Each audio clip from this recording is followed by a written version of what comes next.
नमस्कार दोस्तों, मैं हूं लतेश पाटीदार। आप देख रहे हैं अपना प्यारा सा चैनल श्री पाटीदार एजुकेशन। स्वागत है आप सभी का। ठीक है, पिछले लेक्चर में हम लोगों ने देखा था कूलम का नियम। उससे आगे हम शुरुआत करने जाएंगे एकांक आवेश की। तो यहाँ पर हमने समीकरण नंबर 3 जो देखा था, समीकरण नंबर 3 में आप लोगों ने देखा होगा कि F बराबर कितना था, K गुणित, या K की जगह अपन लिखना चाहते हो लिखते हैं 1/4πε0 गुणित Q1 Q2 अपॉन कितना R स्क्वायर।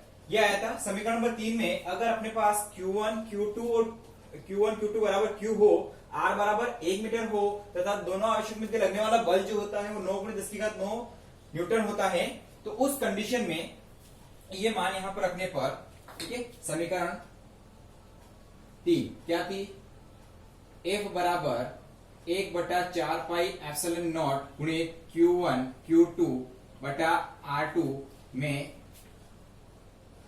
R स्क्वायर में मान रखने पर, इसमें अगर मान रखेंगे यहां पर तो क्या होगा, 9 × 10⁹ बराबर, इसका मान कितना होता है 9 × 10⁹ गुणित Q1 और Q2 बराबर है, तो Q1 गुणित यहाँ क्या हो जाएगा, Q हो जाएगा, और बटे में R का मान कितना है 1 है। ये इधर गुणे में ही इधर आएगा तो बटे में आ जाएगा, तो इधर कितना 9 × 10⁹ बटा 9 × 10⁹, और ये कैंसिल हो जाएगा एक दूसरे से। यहाँ कितना आएगा Q स्क्वायर अपॉन 1 का स्क्वायर करोगे तो 1 ही रहेगा, लिखने की जरूरत नहीं है। ठीक है, तो यहाँ पर कितना आया Q स्क्वायर इक्वल टू, इधर इसको कैंसिल किया कितना आया 1 आया।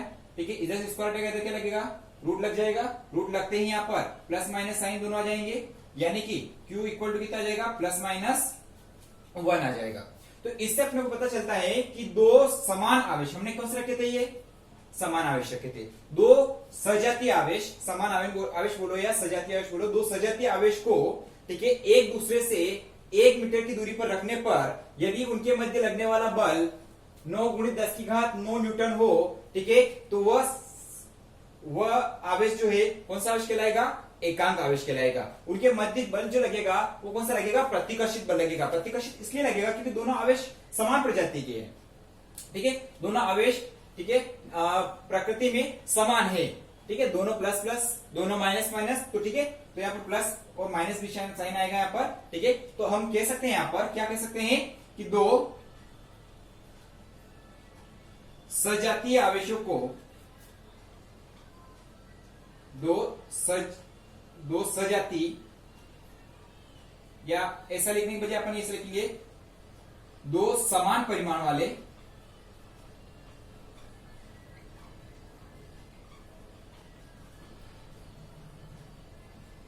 सजातीय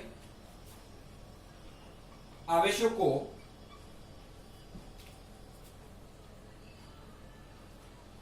एक मीटर दूरी पर रखने पर उनके मध्य लगने वाला कौन सा बल होगा, प्रतिकर्षित बल,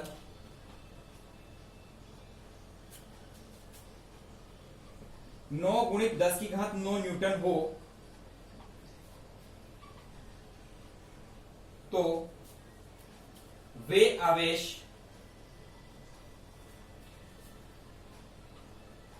एकांक आवेश होंगे। यानी कि दो सजातीय आवेश, दो समान परिमाण वाले सजातीय आवेशों को हमने एक दूसरे से कितनी मीटर की दूरी पर रखा है, 1 मीटर की दूरी पर रखा है। ठीक है, और उनके मध्य लगने वाला प्रतिकर्षण बल कितना है, 9 × 10⁹ न्यूटन है। ठीक है, तो उनके मध्य अगर इतना बल उनके मध्य लग रहा है तो दोनों आवेश क्या कहलाएंगे, एकांक आवेश कहलाएंगे। ठीक है, वीडियो को पॉज करके आप नोट्स बना लीजिएगा, हम आगे का टॉपिक डिस्कस करते हैं। ये एकांक आवेश हो गया यहाँ पर। अब एकांक आवेश के बाद हम लोग देखते हैं limitations of Coulomb's law, coulomb के नियम की जो सीमाएं हैं वो पढ़ेंगे। ठीक है, तो हेडिंग डाल देता हूं मैं यहां पर, कूलम के नियम की सीमाएं, यानी कि कूलम का नियम हर जगह एप्लीकेबल नहीं होता है। पहला जो है कूलम का नियम, कूलम का नियम बिंदु आवेशों पर लागू होता है।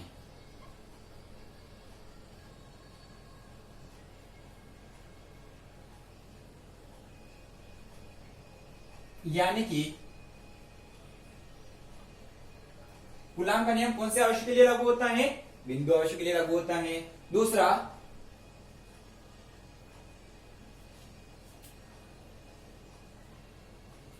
यह नियम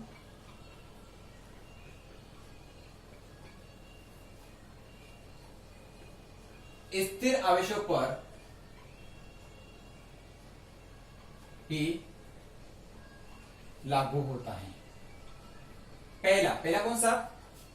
बिंदु आवेशों पर लागू होता है। दूसरा, स्थिर आवेश स्थिर होना चाहिए, ठीक है। और तीसरा और सबसे इंपॉर्टेंट पॉइंट है, यह नियम बहुत अधिक दूरी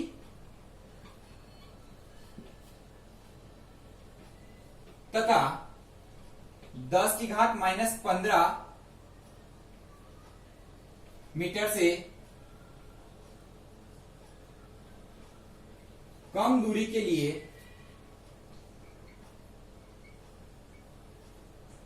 लागू नहीं होता है।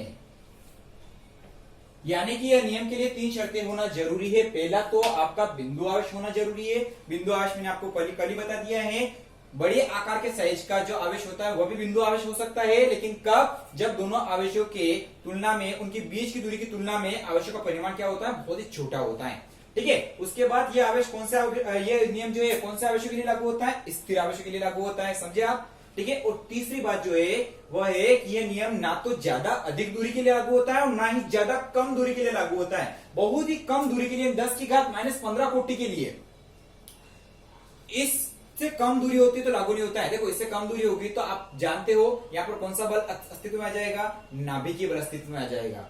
आई बात समझ में? तो इससे कम दूरी के लिए लागू नहीं होता है, ठीक है, आप नोट कर लीजिएगा। उसके बाद हम लोग आगे डिस्कस करते हैं, ठीक है, और वो डिस्कस करते हैं विद्युत क्षेत्र,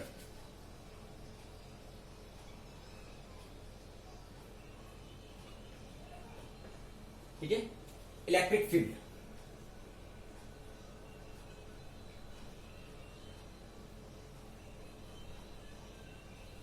विद्युत क्षेत्र क्या होता है? तो देखो, कोई भी आवेश हो गया, चाहे धन आवेश हो गया या ऋण आवेश हो गया, इस आवेश के चारों ओर एक क्षेत्र होता है जहां तक क्या होता है? उसका प्रभाव होता है। इस आवेश के चारों ओर का वह क्षेत्र जहां तक इसका प्रभाव होता है क्या कहलाता है? विद्युत क्षेत्र कहलाता है। जैसे आप लोगों ने क्या लगा रखा है, मान लो कि परफ्यूम लगा रखी है, ठीक है, तो परफ्यूम लगा रखी, तो परफ्यूम का एक, जिस व्यक्ति ने परफ्यूम लगा रखी है उसका एक निश्चित दायरा होता है कि इतनी इतनी दायरे तक इसकी क्या आ रही है? गंध आ रही है, तो वहां तक क्या हो गया? उस परफ्यूम का क्षेत्र हो गया, ठीक है। इसी प्रकार से आवेश के चारों ओर की वह जगह, चारों ओर का वह स्थान, ठीक है, जहां तक उसका प्रभाव रहता है, चारों ओर का वह क्षेत्र जहां तक उसका प्रभाव रहता है वो क्या कहलाता है? विद्युत क्षेत्र कहलाता है। आवेश के चारों ओर का वह क्षेत्र जहां तक उसका प्रभाव रहता है वो क्या कहलाता है? विद्युत क्षेत्र कहलाता है। आगे बात समझ में? तो किसी आवेश के चारों ओर का वह क्षेत्र जहां तक उसका प्रभाव रहता है वो क्या कहलाता है? विद्युत क्षेत्र कहलाता है। किसी आवेश के चारों ओर का वह क्षेत्र जहां तक उसका प्रभाव रहता है क्या कहलाता है? विद्युत क्षेत्र कहलाता है, ठीक है। अब विद्युत क्षेत्र के बाद हम लोग नया टॉपिक है वो डिस्कस करते हैं, ठीक है, विद्युत क्षेत्र की तीव्रता। विद्युत क्षेत्र की तीव्रता,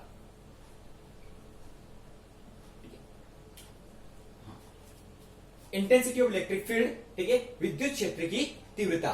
तो देखो, कोई भी आवेश हुआ, धन आवेश हो गया, चलो ये, ठीक है, इस आवेश के चारों ओर का क्षेत्र क्या कहलाता है? विद्युत क्षेत्र कहलाता है। इस विद्युत क्षेत्र में मैं एकांक धन आवेश, जिसको बोल रहा हूं मैं Q0 रख रहा हूं। कहां रख रहा हूं? विद्युत क्षेत्र के अंदर। कौन सा आवेश रखा? एकांक धन आवेश। एकांक आवेश क्या होता है अपन इससे पहले पढ़ चुके हैं, ठीक है, जिसका परिमाण कितना होता है? 1 होता है, प्लस माइनस 1, जो भी है, माइनस का होगा तो माइनस और प्लस का होगा तो प्लस।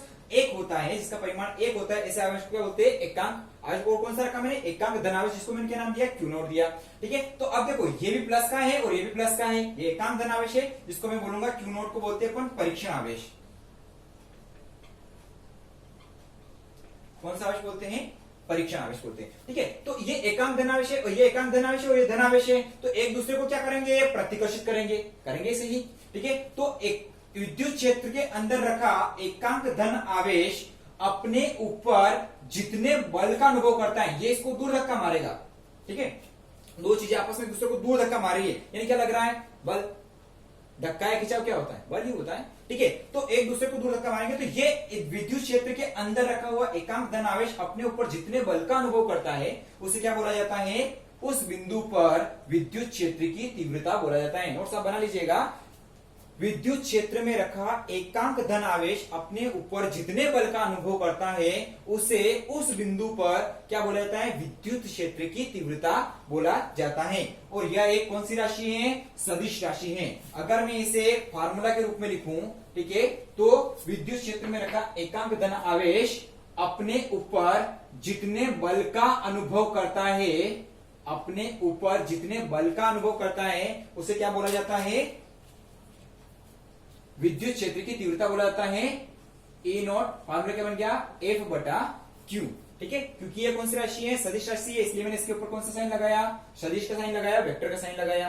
ठीक है, तो इसे क्या बोला जाता है, विद्युत क्षेत्र की तीव्रता बोला जाता है। पूरा क्लियर हुआ यहां तक नहीं है। ठीक है, नेक्स्ट आगे बढ़ते हैं। अगर अच्छा इसका मुझे मात्रक लिखा लेते हैं, तो इसका ऐसा ही मात्रक होता है SI पद्धति में। ठीक है, मात्रक निकाल रहे अपन यहां पर, SI पद्धति में इसका मात्रक होता है बल बटा कूलाम। बल का मतलब यानी कि न्यूटन प्रति कूलाम। तो CGS पद्धति में क्या होगा, स्वाभाविक सी बात है, आप इतने समझदार तो है। CGS पद्धति में बल का मात्रक क्या होता है, डाइन। ठीक है, इसका फर्स्ट लेक्चर में बताया था मैंने आप लोगों को, क्या होता है, स्थिर कूलाम, एक कूलाम। इलेक्ट्रोस्टैटिक यूनिट में जो होता है वो स्थिर कूलाम होता है। ठीक है, तो SI पद्धति में होता है, कौन सी राशि होती है, ये सदिश राशि होती है। ठीक है, इसके बाद हम लोग आगे डिस्कस करेंगे। क्लियर है यहां तक, हाँ ठीक है, अब आगे डिस्कस करते हैं। तो नया हेडिंग डाल दीजिएगा आप लोग, बिंदु आवेश के कारण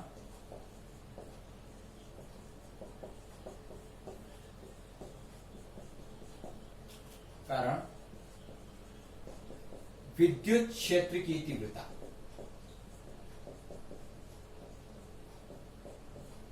बिंदु आवेश के कारण विद्युत क्षेत्र की तीव्रता। ठीक है, यहां मान लेते हैं, माना कि कोई बिंदु O है जिस पर प्लस Q आवेश रखा हुआ है, इससे कौन सी दूरी पर, R दूरी पर एक बिंदु P है जिस पर परीक्षण आवेश रखा हुआ है Q नॉट। ठीक है,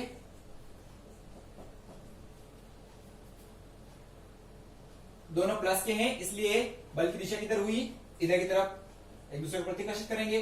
ठीक है, तो ये बल की दिशा कहां हुई है, इस तरफ, तीर के निशान की तरफ। ठीक है, यहां पर हमने क्या लिया, माना कि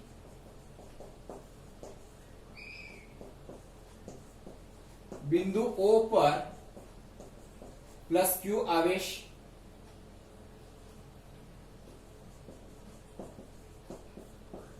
बिंदु O पर प्लस Q आवेश है, इससे स्मॉल r दूरी पर बिंदु P है जिस पर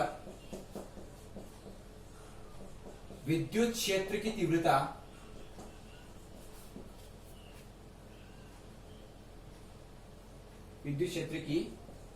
तीव्रता ज्ञात करनी है। ठीक है, बिंदु O पर प्लस Q आवेश है और यहां पर, ठीक है, अब यहां पर पुनः माना कि बिंदु P पर कौन सा आवेश है, ये Q नॉट, परीक्षण आवेश Q नॉट रखा है। ठीक है, तो कूलाम के नियम से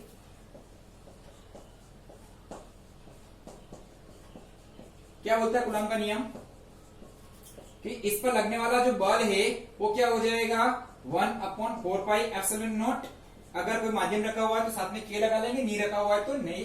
ठीक है, हम मान लेते कोई माध्यम है यहाँ पर, और ये क्या हो जाएगा, Q1 की जगह कितना आएगा, Q और Q2 की जगह कितना आएगा Q नॉट बटे दोनों के बीच की आर्क दूरी कितनी है R वर्ग हो जाएगा। क्लियर है यहाँ तक? इसको देंगे समीकरण नंबर 1 नाम देंगे। परंतु परिभाषा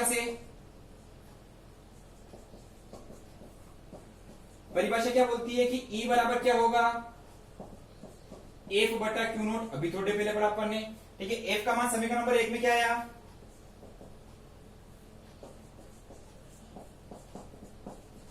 तो F बराबर E बराबर F का मान कितना था 1 बटा 4 pi epsilon not into K into Q not upon R square into यहां पर क्या आ रहा था साथ में Q नॉट आ रहा था। Q नॉट से Q नॉट क्या हो गया, कैंसिल हो गया। तो E बराबर यहां कितना हो गया 1 बटा 4 pi epsilon not into K into Q upon R square.